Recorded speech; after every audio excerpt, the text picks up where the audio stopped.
विधायक श्री साधन सरकार जी, जोयल मुर्मू जी, श्रीमती दीपाली विश्वास जी, गोपाल चंद साहा जी, भारतीय जनता पार्टी के हमारे सभी पदाधिकारीगण और भारी संख्या में इस परिवर्तन यात्रा के साथ साक्षी बने हुए मालदा और उत्तर बंगाल के सभी उपस्थित भाइयों बहनों, मुझे वंदे मातरम के अमर घोष से संपूर्ण देश के अंदर राष्ट्रीय चेतना को जागृत करने वाली इस वीर भूमि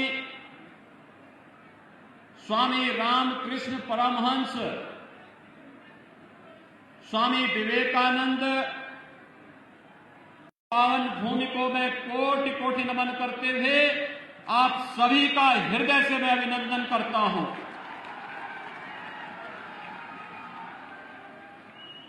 भाइयों बहनों, मालदा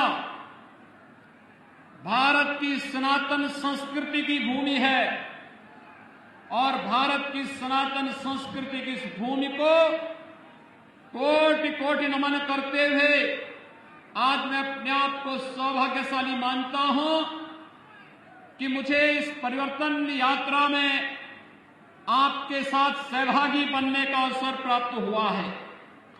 हम सब जानते हैं कि महाप्रभु चैतन्य महाप्रभु की इस पावन भूमि ने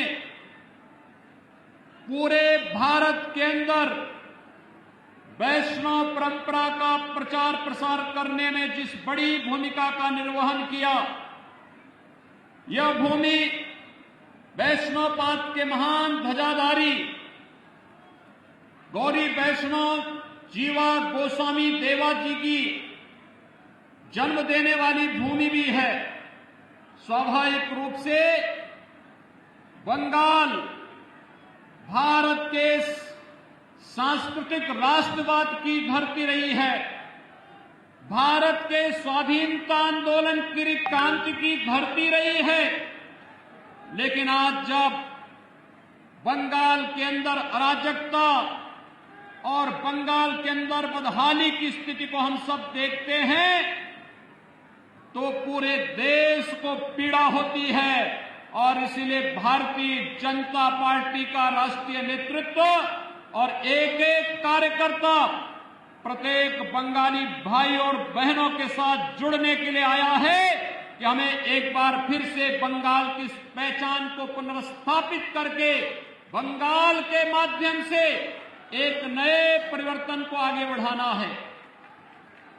भाइयों बहनों, बंगाल हमेशा से परिवर्तन की धरती रही है।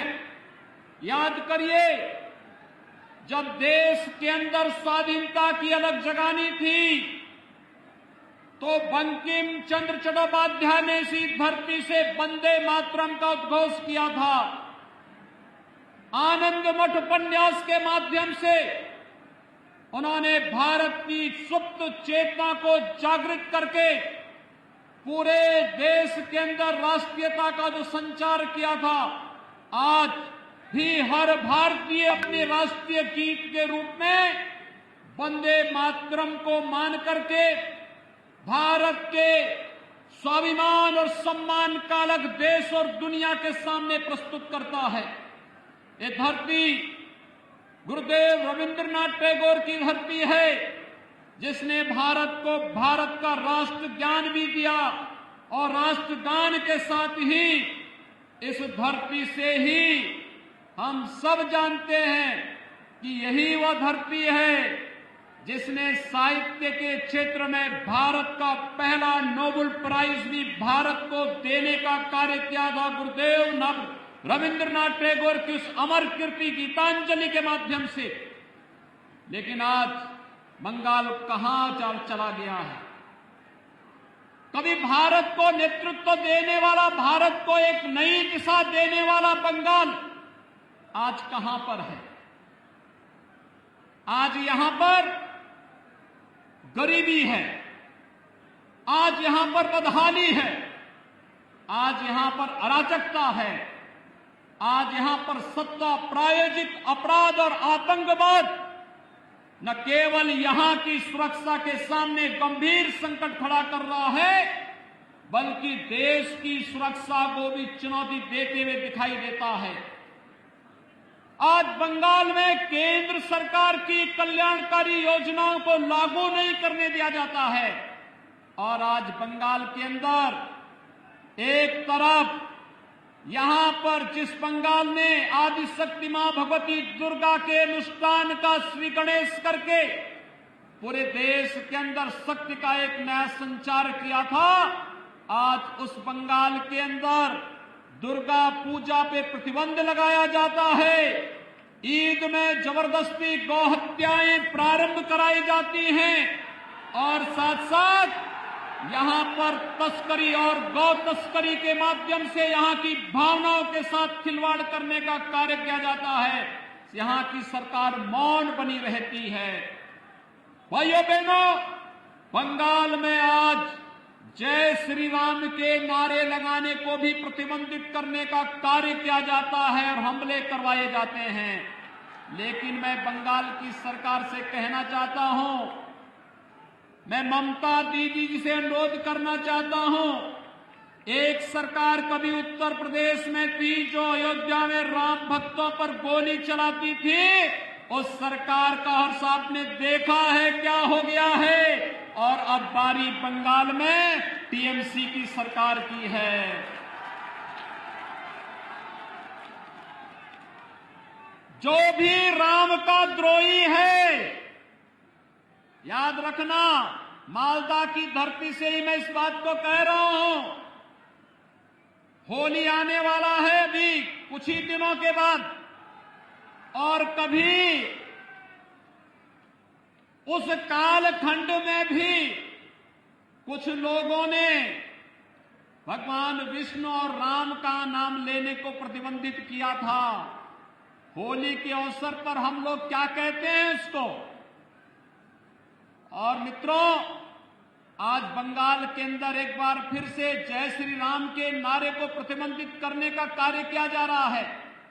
लेकिन याद रखना, भारत की जनता राम के बगैर कोई काम नहीं करती है। जब आपस में मिलती है तो राम राम कहती है, घर में कोई काम होता है तो राम नाम का जप करती है, और जब किसी परिजन की अंतिम यात्रा भी निकालती है तो फिर राम नाम सत्य है के साथ ही उस यात्रा को भी आगे बढ़ाने का कार्य करती है। राम के बगैर भारत का कोई काम ही नहीं, और जो रामद्रोही हैं उनके अभी भारत में कोई काम नहीं, बंगाल में कोई काम नहीं। ये संकल्प हम सबको लेकर के चलना है। और मैं यही पूछना चाहता हूं टीएमसी की सरकार से कि आपको राम भक्तों पर तो कोई रहम नहीं, लेकिन बंगाल के अंदर अराजकता पैदा करने वाले लोगों के साथ आखिर टीएमसी की कौन सी दोस्ती और कौन सी गठबंधन है जिसके कारण वह बंगाल की पूरी व्यवस्था को बदलने पर उतारू हो गए हैं। ये आत्मघाती कदम बंगाल की धरती से क्यों? मित्रों, जब देश के यशस्वी प्रधानमंत्री मोदी जी पाकिस्तान, बांग्लादेश और अफगानिस्तान के पीड़ित और प्रताड़ित हिंदुओं, सिखों, बौद्धों, जैनियों, ईसाइयों, इन सबके संरक्षण, इनको सुरक्षित ठिकाना देने के लिए एक कानून बनाते हैं और उस कानून को भारत के अंदर लागू करते हैं, तो बंगाल में हिंसा क्यों होती है? ये हिंसा, सत्ता प्रायोजित हिंसा क्यों? यहां पर एक तरफ पीड़ित और प्रताड़ित मानवता को शरण देने की जब बात की जाती है तो यहां की सरकार विरोध करती है, लेकिन जब घुसपैठियों को बाहर करने की बात होती है, यहां की सरकार तिलमिला जाती है। यहां की सरकार घुसपैठियों, अवैध घुसपैठियों के साथ में है, उसको यहां की जनता के साथ कोई लेना देना नहीं। और यही कारण है कि यहां की सरकार केंद्र सरकार की किसी भी कल्याणकारी योजना का लाभ यहां के नागरिकों को देने में पूरी तरह फेल है। मित्रों, मैं आया हूं उत्तर प्रदेश से। हमने उत्तर प्रदेश में कुछ चीजें इस रूप में की जिसने उत्तर प्रदेश के अंदर व्यापक परिवर्तन किया है। और उस व्यापक परिवर्तन के कारण आज आप देखते होंगे यहां पर गर्मियों में जून से लेकर के अक्टूबर के बीच में इंसेफ्लाइटिस से हजारों मौतें बंगाल में आज भी होती हैं। लेकिन बंगाल के अंदर अज्ञात बीमारी दिखा करके इस बीमारी से होने वाली मौतों को छुपाने का कार्य टीएमसी की सरकार करती है। इससे पहले कम्युनिस्टों की सरकार भी यही बंगाल के अंदर करती थी। लेकिन हम लोगों ने प्रधानमंत्री मोदी जी के अनुकंपा और उनकी कृपा से स्वच्छ भारत मिशन के अंदर हर एक गरीब परिवार के घर में एक एक शौचालय बना दिया, हर एक घर तक शुद्ध पेयजल उपलब्ध कराने की व्यवस्था की। आज परिणाम है इंसेफ्लाइटिस उत्तर प्रदेश से पूरी तरह समाप्त हो चुका है। कोई मौत इंसेफ्लाइटिस से उत्तर प्रदेश के अंदर नहीं होती है। मित्रों, 3 वर्ष के अंदर उत्तर प्रदेश के अंदर 40 लाख गरीबों को आवास मिला है। प्रधानमंत्री आवास योजना में 40 लाख परिवारों को एक एक आवास। मैं आ रहा था अभी बागडोगरा से, मैं देख रहा था मालदा तक एक भी गरीब व्यक्ति का पक्का मकान नहीं है। ये प्रधानमंत्री आवास योजना का लाभ यहां के गरीबों को क्यों नहीं मिल पाता है? यहां के बंगाल के गरीबों को क्यों नहीं मिल पा रहा है? क्योंकि यहां की सरकार रुचि नहीं ले रही है। उत्तर प्रदेश के अंदर 6 करोड़ गरीबों को आयुष्मान भारत में 5 लाख रुपए की स्वास्थ्य बीमा का कवर है। वह कहीं भी किसी भी हॉस्पिटल में उत्तर प्रदेश के अंदर या देश के अंदर जाएगा, उसे 5 लाख रुपए की स्वास्थ्य बीमा का लाभ हर वर्ष प्राप्त हो रहा है। केंद्र और राज्य सरकार मिलकर के इस कार्यक्रम को आगे बढ़ा रहे हैं। आखिर प्रधानमंत्री आयुष्मान भारत का लाभ बंगाल के गरीबों को, बंगाल के नागरिकों को टीएमसी की सरकार क्यों नहीं देने जा रही है? क्योंकि उसे मालूम है अगर वह इन गरीबों को इसका लाभ दे देगी तो फिर वह वोट बैंक नहीं बना पाएगी। मित्रों, इसी प्रकार से अगर आप देखेंगे प्रधानमंत्री किसान सम्मान निधि का लाभ उत्तर प्रदेश के अंदर 2 करोड़ 42 लाख किसानों को हर वर्ष प्रधानमंत्री किसान सम्मान निधि में 6,000 रुपए डीबीटी के माध्यम से उसके अकाउंट में पैसा आता है। लेकिन बंगाल के अंदर प्रधानमंत्री किसान सम्मान निधि को नहीं लागू करने दिया गया। ममता दीदी ने ये पैसा यहां के किसानों के खाते में नहीं देने दिया, किसानों को इसका लाभ मिले, उन्होंने इसको बंगाल में लागू ही नहीं करने दिया गया। नेशनल पोर्टेबिलिटी के अंतर्गत 1 नेशन 1 राशन कार्ड की सुविधा अगर बंगाल का व्यक्ति बंगाल के अंदर चाहे तो बंगाल के अंदर, और अगर उसकी मर्जी आए तो वह देश के अंदर जहां कहीं रहता है राशन कार्ड से राशन लेने का लाभ ले सकता है। लेकिन टीएमसी की सरकार ने नेशनल पोर्टेबिलिटी को यहां लागू ही नहीं करने दिया, जिससे बंगाल के नागरिकों को राशन की सुविधा का लाभ नहीं मिल पाता है। केवल चंद टीएमसी के गुंडे खाद्यान्न घोटाले में लिप्त होकर के यहां के नागरिकों के खाद्यान्न को हजम करने का कार्य कर रहे हैं। मित्रों, बंगाल के अंदर छल छद्म और धोखे से यहां पर लव जिहाद की घटनाओं को भी अंजाम दिया जा रहा है। हम लोगों ने यूपी के अंदर कानून बना दिया, लेकिन बंगाल के अंदर क्योंकि तुष्टीकरण की राजनीति है, न वह गौ तस्करी को यहां की सरकार रोक पा रही है और न ही लव जिहाद की उन घातक गतिविधियों को जिसका दुष्परिणाम आने वाले समय में बड़ा खतरनाक होने जा रहा है, वह यहां की सरकार इसको रोकने में पूरी तरह विफल है। और इसीलिए आज हम सब परिवर्तन यात्रा में आप सबका आह्वान करने के लिए आए हैं। जो सरकार आपको सुरक्षा नहीं दे सकती, जो सरकार अपराधियों का संरक्षण दे रही हो, जिस सरकार को कानून का राज स्थापित करने में नहीं, जिस सरकार को एन केन प्रकारेण सत्ता में बना रहना ही अपना एकमात्र उसने युग धर्म बना लिया हो, उस सरकार के साथ जो गरीबों के लिए कार्य नहीं कर सकती, जो सरकार कमजोरों के लिए कार्य नहीं कर सकती, जो सरकार किसानों के लिए कार्य नहीं कर सकती, जो सरकार युवाओं के लिए कार्य नहीं कर सकती और जो सरकार महिलाओं को सुरक्षा नहीं दे सकती है, उस सरकार को एक भी क्षण रहने का अधिकार नहीं होना चाहिए। और बंगाल के भाइयों बहनों, मैं आप सबका आह्वान करने के लिए आया हूं। ये परिवर्तन यात्रा में जो उमड़ा हुआ ये जन सैलाब है, ये बंगाल के परिवर्तन का साक्षी बन करके इस परिवर्तन का बाग बनने के लिए उतारू हो गया है और ये बाग इस रूप में उतारू हो चुका है। उसने संकल्प ले लिया है।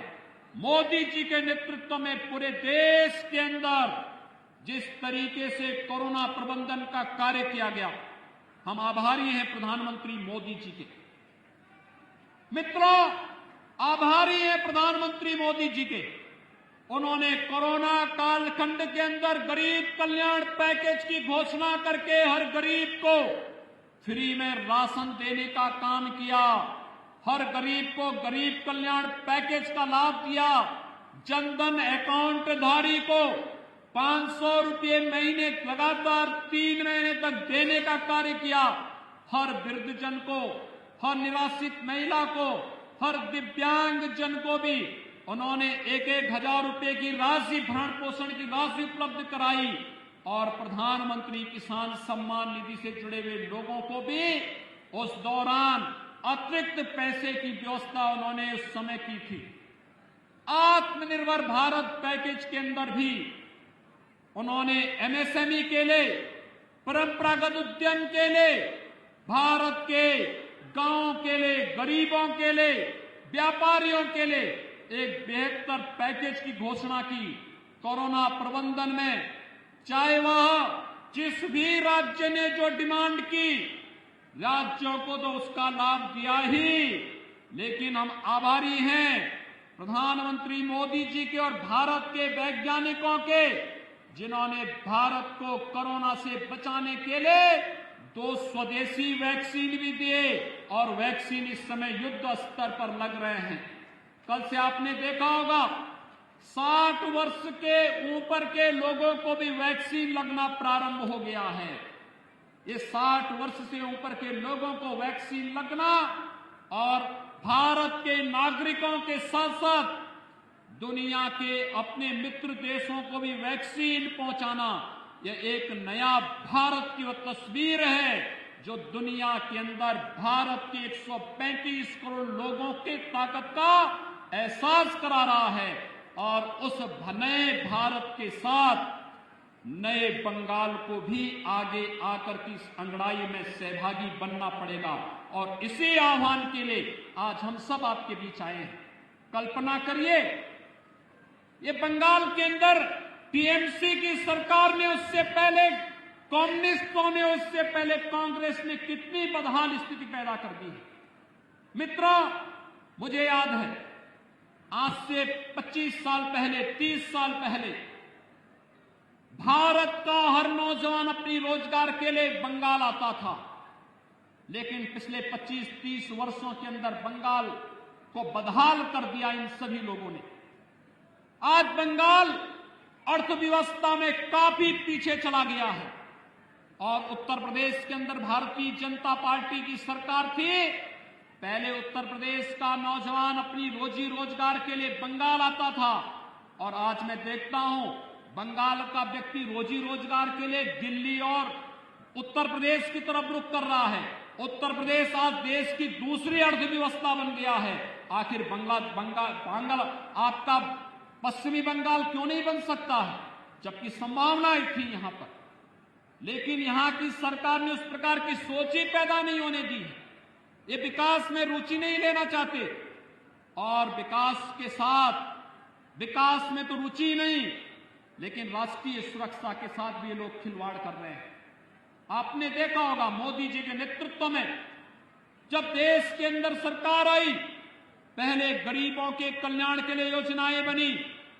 गरीबों के कल्याण के लिए बनने वाली योजनाओं के साथ फिर उन्होंने देश की संप्रभुता को सुरक्षित रखने के लिए कार्यक्रमों को आगे बढ़ाया।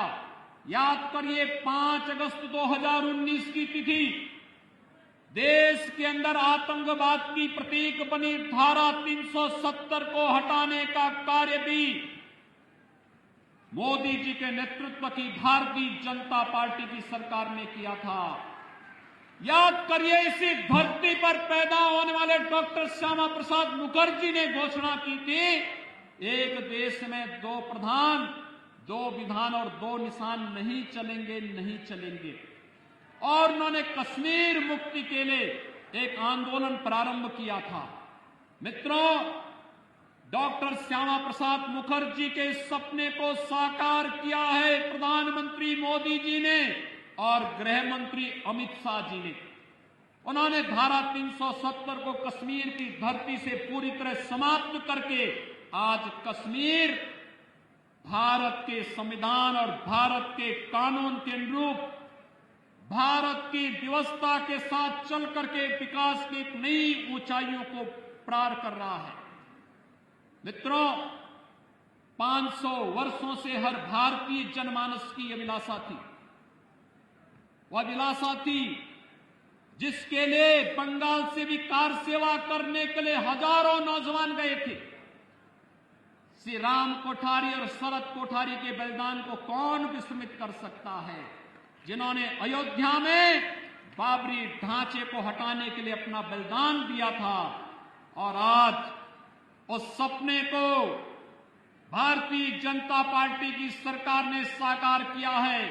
5 अगस्त 2020 को प्रधानमंत्री मोदी जी के कर कमलों से अयोध्या में भगवान श्री राम के भव्य मंदिर के निर्माण का मार्ग भी प्रशस्त हो गया है। अब अयोध्या में भगवान राम के भव्य मंदिर का निर्माण कार्य जिस युद्ध स्तर पर प्रारंभ हुआ है, आपने निधि समर्पण के आयोजन के साथ बंगाल के लोगों ने जो योगदान किया है, मैं आप सभी का हृदय से अभिनंदन करता हूं और आप सबका मैं आह्वान करता हूं, अयोध्या में भगवान राम के भव्य मंदिर निर्माण के साथ आपका समर्पण और आपका सहयोग प्राप्त हो गया है। इस परिवर्तन के साथ जुड़िए और भारतीय जनता पार्टी की इस परिवर्तन यात्रा के साथ जुड़ करके बंगाल के अंदर भारतीय जनता पार्टी की सरकार को लाइए और अयोध्या में भगवान राम के मंदिर में दर्शन करके बंगाल को बचाने और बंगाल को समृद्धि के पथ पर अग्रसर करने के आह्वान के साथ हम सभी को आगे बढ़ना पड़ेगा। भारतीय जनता पार्टी कर सकती है। मित्रों, आज जब टीएमसी की सरकार सुश्री ममता बनर्जी जी के नेतृत्व में पूरी तरह विफल हो चुकी है, तब उनके द्वारा तमाम प्रकार के अनर्गल आरोप और प्रलाप किए जा रहे हैं। उनके द्वारा जिस प्रकार की टिप्पणियां और जिस प्रकार के वक्तव्य दिए जा रहे हैं, मुझे आश्चर्य होता है कि इतने लंबे समय तक मुख्यमंत्री रहने वाला व्यक्ति इस तेजी के साथ आपा खो दे, ये बड़ी विचित्र सी स्थिति है। उनके द्वारा जिस प्रकार की बातें और जिस प्रकार की वक्तव्य दिए जा रहे हैं, ये बंगाल का अपमान है, बंगाल के नागरिकों के साथ धोखा है। आप देख रहे हैं गंगा मैया तो उत्तराखंड से उत्तर प्रदेश होते हुए बिहार और झारखंड होते हुए पश्चिमी बंगाल होते हुए गंगा सागर तक जाती है। ये गंगा मैया तो भारत की एकात्मता की एक बहुत पवित्र धारा का एहसास हम सबको कराती है, जो एक भारत श्रेष्ठ भारत के साथ हम सब को जोड़ती है। लेकिन आज कुछ लोग हैं जो बंगाल के अंदर रह करके भारत की एकात्मता को चुनौती देने की मुद्रा में लगातार अपने राजनीतिक स्वार्थों के लिए तुष्टीकरण की भेंट बंगाल को चढ़ा देना चाहते हैं। हमें बंगाल को तुष्टीकरण की भेंट नहीं चढ़ने देनी है। गंगा की अविरलता और निर्मलता को तो बनाए रखने के लिए नमामि गंगे परियोजना के माध्यम से प्रधानमंत्री मोदी जी के द्वारा कार्य किया जा रहा है, और साथ साथ गौ हत्या को रोकने के लिए भी बड़ा कार्यक्रम हम लोग प्रारंभ करने जा रहे हैं। उत्तर प्रदेश के अंदर कोई गौ हत्या नहीं कर सकता।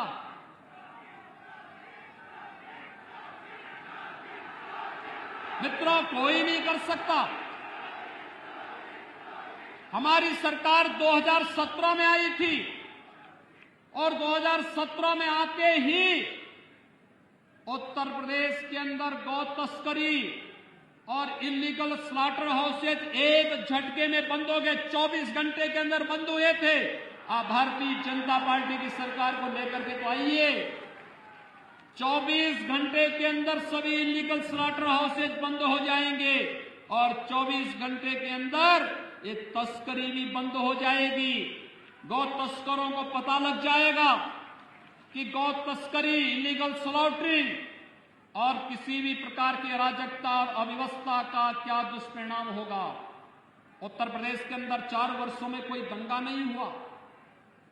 किसी पर्व और त्योहार को कोई मनाने से रोक नहीं सकता।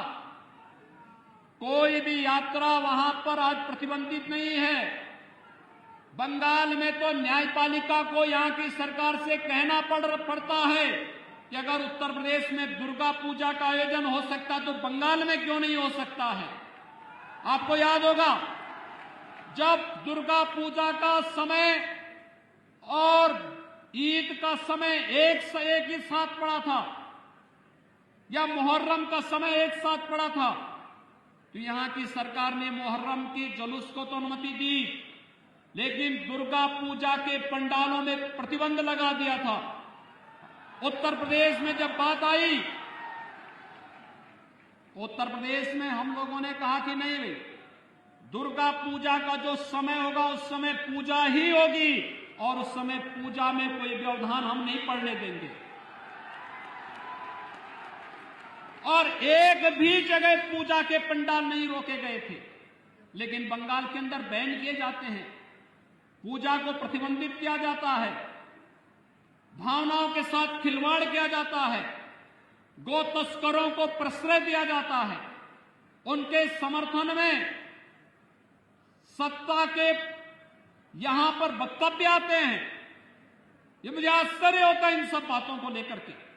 ये भारत की आस्था के साथ खिलवाड़ है और भारत अपनी आस्था के साथ कभी खिलवाड़ बर्दाश्त नहीं कर सकता है। और बंगाल की धरती भारत के सांस्कृतिक राष्ट्रवाद की धरती के रूप में अपनी पहचान बनाई है और बंगाल की धरती का ये संदेश एक बार फिर से पूरे देश के अंदर गूंजना चाहिए कि जो कार्य कभी स्वामी विवेकानंद जी ने कहा था, उन्होंने दुनिया के यानी वैश्विक मंच पर जाकर के बंगाल की धरती का एक युवा सन्यासी बंगाल की धरती से यह आह्वान करता था और उनका जो आह्वान था वह भारत को जागृत करने का आह्वान था। उन्होंने इस समय कहा था कि गर्व से कहो हम हिंदू हैं। इस स्वामी विवेकानंद का यह वक्तव्य कोई सांप्रदायिकता का प्रतीक तो नहीं था। स्वामी विवेकानंद का यह वक्तव्य तो भारत को जोड़ने वाला वक्तव्य था। भारत की सनातन संस्कृति को वैश्विक मंच पर स्थापित करने का, वैदिक परंपरा को वैश्विक मंच पर स्थापित करने का एक मंत्र था। स्वामी विवेकानंद, इस परंपरा को मैं प्रणाम करता हूं। रामकृष्ण परमहंस की साधना से पवित्र इस धरती ने, स्वामी प्रणवानंद जी की साधना से पवित्र इस धरती ने भारत के राष्ट्रवाद को एक नई ऊंचाइयां प्रदान की थी, जिसने भारत के अंदर देखते ही देखते आजादी के बंदों को वंदे मातरम के इस मंत्र के माध्यम से विदेशी हुकूमत के खिलाफ लड़ने की एक नया जोश और एक नया तेज दिया था। और भाइयों बहनों, एक बार फिर से जो लोग तुष्टीकरण की राजनीति करके बंगाल के सामाजिक और यहां की आध्यात्मिक व्यवस्था के साथ, सांस्कृतिक व्यवस्था के साथ खिलवाड़ करके बंगाल की पहचान को अपने वोट बैंक के लिए नष्ट करना चाहते हैं, उनको मुंहतोड़ जवाब देने का अवसर आपके पास विधानसभा चुनाव के माध्यम से आया है। मैं आप सभी का आह्वान करने के लिए आया हूं कि बंगाल की धरती को हम अराजकता की धरती नहीं बनने देंगे। आप निश्चिंत रहिए, भारतीय जनता केवल अब ये 1 महीने का मात्र समय है। 1 महीने के अंदर एक परिवर्तन जमीन पर उतरता हुआ दिखाई देगा। ये आपका एक जमावड़ा इस बात को प्रदर्शित करता है। तब टीएमसी के नाम पर जो लोग गुंडागिर्दी कर रहे हैं, आप देखते होंगे उत्तर प्रदेश के अंदर जो लोग पहले गुंडागिर्दी करते थे, आज वे लोग अपने गलियों में अपने गले में तख्ती बांध करके चलते हैं कि रहम कर दो।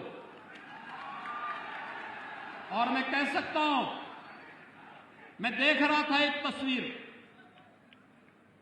भारतीय जनता पार्टी के एक कार्यकर्ता की बुजुर्ग माता को टीएमसी के गुंडों ने इस बेरहमी के साथ पीटा और उनके मुंह पर जो सूजन था उसको देखते हुए आंखों में आंसू आ रहे थे कि कितने बेरहम और बर्बर हैं ये लोग, एक महिला को भी नहीं छोड़ते।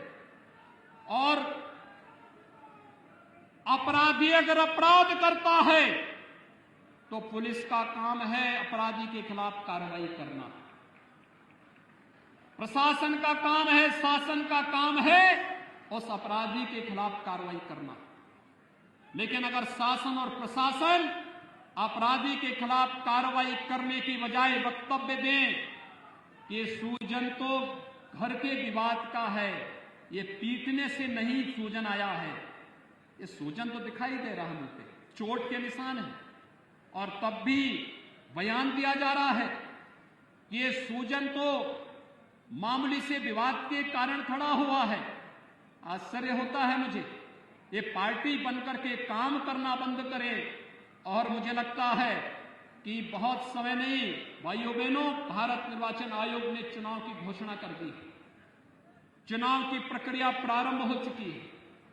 बस अब मान करके चलिए 2 मई के बाद भारतीय जनता पार्टी की सरकार जब बंगाल के अंदर बनेगी तो टीएमसी और कम्युनिस्टों के नाम पर गुंडागिर्दी और अराजकता फैलाने वाले गुंडे अपनी जान की भीख मांगते हुए गलियों, अपने गले में तख्ती लेकर के घूमते हुए फिरेंगे। और उस समय फिर वो दृश्य देश के सामने होगा कि जो भी कानून के साथ खिलवाड़ करेगा उसको अपनी जान की भीख मांगने के लिए इसी प्रकार से मजबूर होना पड़ेगा। और तब उस समय के लिए हम सबको अपने को तैयार करना होगा, सारे मतभेदों को भुला करके बंगाल को उसकी पहचान को पुनर्स्थापित करने के लिए, बंगाल को विकास की राह पर ले चलने के लिए प्रधानमंत्री मोदी जी के नेतृत्व में एक भारत श्रेष्ठ भारत की परिकल्पना को साकार करने के लिए बंगाल के नागरिकों को भी रोजगार चाहिए, नौकरी चाहिए, बंगाल के नौजवानों के लिए भी अच्छे अवसर होने चाहिए, बंगाल के गरीबों को भी शासन की सुविधा का लाभ मिलना चाहिए। बंगाल के किसानों को भी प्रधानमंत्री किसान सम्मान निधि का लाभ मिलना ही चाहिए और बंगाल के गरीबों को भी स्वास्थ्य बीमा का कवर मिलना ही चाहिए। और ये तभी हो पाएगा जब भारतीय जनता पार्टी पूरी मेजोरिटी के साथ, फुल मेजोरिटी के साथ बंगाल के अंदर सरकार बनाएगी और डबल इंजन की सरकार बंगाल के अंदर भारतीय जनता पार्टी की सरकार और केंद्र में मोदी जी की सरकार जब मिलेगी, डबल इंजन की सरकार आपके विकास को उतनी ही गुना तेजी के साथ आगे बढ़ाने का कार्य करेगी।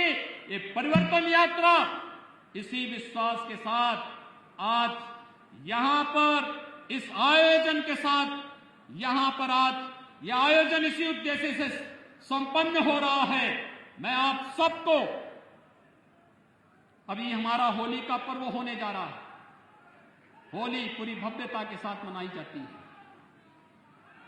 होली के आयोजन के साथ आप सबको मैं अग्रिम शुभकामनाएं देता हूं, अभिनंदन करता हूं आप सभी का। और होली के उत्सव को चुनाव के साथ जोड़ते हुए ये रंग बिरंगी होली 2 मई को बंगाल के अंदर सांस्कृतिक राष्ट्रवाद की दीपावली का उत्सव भी मनाया जाना चाहिए। इस संकल्प के साथ हम सब आगे बढ़ेंगे। आप सबके प्रति मेरी शुभकामनाएं। धन्यवाद। जय जय श्री राम। जय जय श्री राम।